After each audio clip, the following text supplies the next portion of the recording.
Mes chers amis, bonjour. C'est encore Gerpi Lafaille, un de vos amis qui vous aime. À vous tous qui suivez cette vidéo, à vous tous qui êtes abonnés à cette chaîne, je vous rappelle que j'ai le grand plaisir de vous avoir comme ami. Bienvenue à la 10e vidéo où nous partageons ce sujet, nous et notre vie sur Terre. C'est bon et c'est important de parler, de discuter sur la vie sur Terre. Parce que notre bonheur en dépend. Dans la vidéo précédente, on avait vu que le leader des ténèbres, ce grand leader, Satan, il est très populaire, mais peu connu. Il est populaire sur la terre, mais en réalité, on ne connaît pas qui il est. On ne le connaît pas. Parce qu'il ne s'est jamais présenté en personne. Il ne s'est jamais présenté. Il parle chaque jour à travers les autres, en se cachant derrière les autres pour parler. Mais c'est lui qui dirige la terre. C'est lui qui dirige la vie de l'homme sur la terre. C'est lui qui organise les sociétés. C'est lui, c'est son royaume qui influence la vie de l'homme beaucoup plus sur la terre. Et nous avions vu que on ne le connaît pas parce qu'il ne s'est jamais présenté. Il s'est toujours caché derrière quelqu'un d'autre. Et on a vu deux exemples. L'exemple de serpent qui parlait à Ève. Ève parlait avec le serpent, mais pourtant ce n'est pas le serpent qui parlait. Les déclarations du serpent n'étaient pas celles du serpent en réalité, mais c'était les déclarations de ce leader, de ce personnage, Satan. Et on avait vu encore un exemple clair lorsque Pierre parlait avec Jésus dans Matthieu chapitre 16, versets 22 à 23. Pierre a fait une déclaration à Jésus. Et il a fait cette déclaration selon son tempérament, il a fait cette déclaration selon sa personnalité. Mais pourtant, il a parlé sous l'influence de ce leader et Jésus l'a identifié. Jésus a dit, arrière de moi, Satan. Arrière de moi, Satan. Il a identifié le personnage et c'est lui qui l'a chassé. Eh bien, par cette même manière, il nous parle chaque jour. Et en nous parlant, il nous fait des propositions. Et les propositions qu'il nous fait, ce ne sont pas des propositions qui vont contribuer pour notre bonheur. Il nous fait toujours des propositions pour nous entraver. C'est ce qui était arrivé à Ève. Il a fait une proposition à Ève et Ève a appliqué sa proposition. Et voilà, les conséquences sont regrettables jusqu'à nos jours. Toute la planète, toute la terre est plongée dans une détérioration et la souffrance, des conditions extrêmement difficiles sont imposées dans la vie de l'homme à cause de cette obéissance à sa voix de Adam et Ève.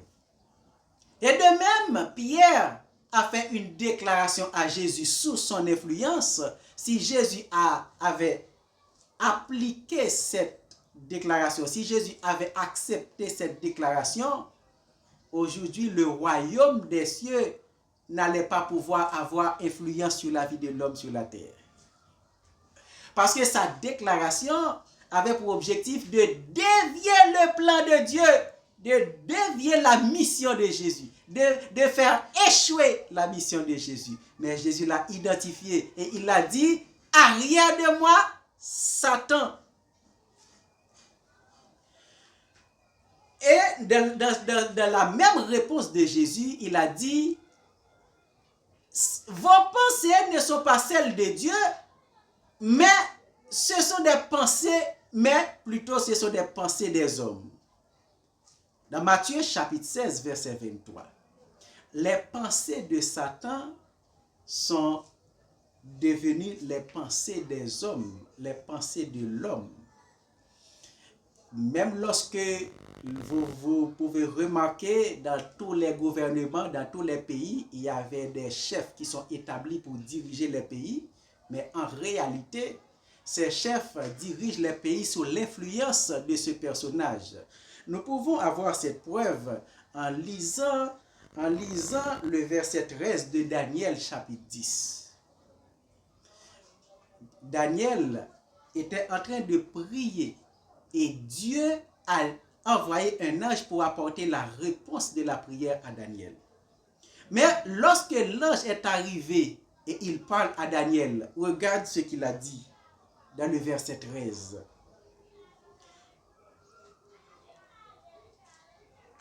Le chef du royaume de Perse m'a résisté 21 jours. Mais voici, Michaël, l'un des principaux chefs, est venu à mon secours et je suis demeuré là auprès des rois de Perse. Un ange a été envoyé pour apporter la nouvelle, la réponse de la prière à Daniel. Mais il a dit, le chef du royaume de Perse à l'époque de Daniel, c'est la Perse qui était le royaume qui dirigeait le monde, la Perse. Et le chef du royaume de Perse, ce n'était pas le roi. C'est plutôt un démon puissant dans les lieux célestes qui a résisté, qui a retenu l'ange qui devait apporter la réponse de la prière à Daniel. Comment peut-on comprendre cela? Il y avait un roi. Il y avait un roi qui dirigeait la Perse. À cette époque, je crois que c'était le roi Cyrus qui dirigeait la Perse. Il y avait un roi humain. Il y avait un gouvernement humain. Un tas d'hommes formés qui dirigeaient le royaume, qui dirigeaient l'empire. Et pourtant, l'ange a dit à Daniel, le chef du royaume de Perse, il y avait un chef surnaturel qui dirigeait la Perse, le royaume de Perse. Et ce chef surnaturel, qui est un grand démon, il dirige le royaume. Donc les hommes qui dirigent le royaume dirigent sous l'influence de ce grand démon. Dans ce cas, toutes les grandes décisions et les grandes décisions qui vont avoir des répercussions sur les conditions de vie des habitants, toutes ces grandes décisions ont été prises dans les lieux célestes et influencées. Et ils ont influencé les dirigeants humains pour que leurs décisions soient mises en exécution dans tout le royaume. Voilà comment le chef surnaturel dirige le royaume. Mais il a précisé aussi, Israël était un peuple de Dieu, donc un démon ne pouvait pas diriger un peuple de Dieu. Mais il y avait aussi des chefs spirituels qui dirigeaient Israël. Et il a dit, voici Michaël. Michaël, c'est un ange fidèle à Dieu. C'est un ange fidèle. Ce n'est pas un ange déchu. Ce n'est pas un démon. Mais c'est lui qui dirigeait Israël. Donc voilà pourquoi ai dit que ces deux royaumes influencent la vie de l'homme et la qualité de vie de chaque humain dépend du royaume surnaturel auquel il s'est soumis. Ainsi, Satan nous parle chaque jour, mais en cachant derrière quelqu'un d'autre, en cachant derrière des amis, en cachant derrière les médias, en cachant derrière la musique, en cachant derrière le cinéma, en cachant derrière la culture, en cachant derrière les réseaux sociaux, en cachant derrière quelque chose et pour que sa voix puisse arriver vers vous, pour vous faire des propositions qui vont plutôt vous entraver, comme la proposition a entravé Ève, et la proposition allait entraver Jésus à travers Pierre. Mais comment reconnaître Satan lorsqu'il nous parle? Jésus nous a donné la manière de l'identifier. Si ces propositions sont contraires à la parole de Dieu, on peut identifier sa voix à travers la parole de Dieu. Et c'est par cette manière que Jésus nous a proposé de résister à sa voix. Dans Matthieu chapitre 4, verset 1er jusqu'à verset 9, dans Luc chapitre 4, Jésus était soumis à la tentation. Et lorsqu'il s'est soumis à la tentation, à chaque fois que ce personnage avance une tentation, Jésus avance la parole de Dieu pour réfuter. Il affirme la parole de Dieu pour réfuter la tentation. Dans Matthieu chapitre 4, à partir du verset 1er, il est écrit: alors Jésus fut emmené par l'Esprit dans le désert pour être tenté par le diable. Après avoir jeûné 40 jours et 40 nuits, il a eu faim. Il eut faim. Le tentateur étant venu, s'étant s'approché, il dit: si tu es fils de Dieu, ordonne à ces pierres qu'ils deviennent des pains. Jésus répondit: il est écrit, l'homme ne vivra pas seulement du pain, mais de toute parole qui sort de la bouche de Dieu. Il est écrit.